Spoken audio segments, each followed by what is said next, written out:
महाकाय सूर्यकोटि समप्रभ निर्विघ्नं कुरु मे देव सर्वकार्येषु सर्वदा।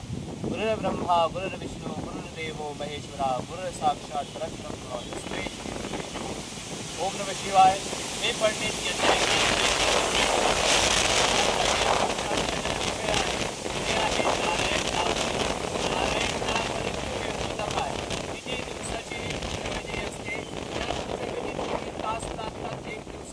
आणि ह्याच्यात काय कोणकोणची विधी केली जाते। सर्वप्रथम ही जी पूजा विधी आहे ही गोदावरीच्या तटावर ही पूजा विधी केली जाते, त्याला म्हणतात नारायण नागबली पूजा विधी। सर्वात पहिले नारायण बली केलं जातं, दुसऱ्या दिवशी नागबली केलं जातं, तिसऱ्या दिवशी शुद्धीकरण विधी अशी केली जातात। ह्याच्यात जे तुम्हाला 3 दिवसाचा समय लागतो या पूजा विधीत, ह्याच्यात राहणं खाणं पंडितजीची दक्षिणा सर्व इन्क्लूड असतं। ह्याच्यात काही श्रेष्ठ मुहूर्त असतात की अमावस्येच्या तिथीला ही पूजा करायला पाहिजे, पंचमीच्या तिथीला पूजा करायला पाहिजे, असे काही श्रेष्ठ मुहूर्त असतात। खाली नंबर दिले गेलेला आहे माझं, तुम्ही संपर्क करून मुहूर्त मागू शकतात। ह्याचे काही लक्षणही असतात पितृदोषाचे।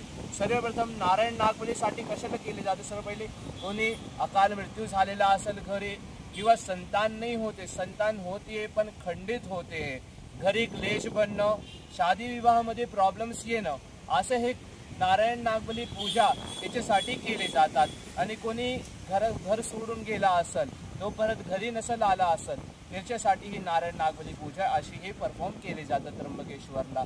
अधिक जानकारीसाठी संपर्क करा। ओम नमः शिवाय। हर हर महादेव।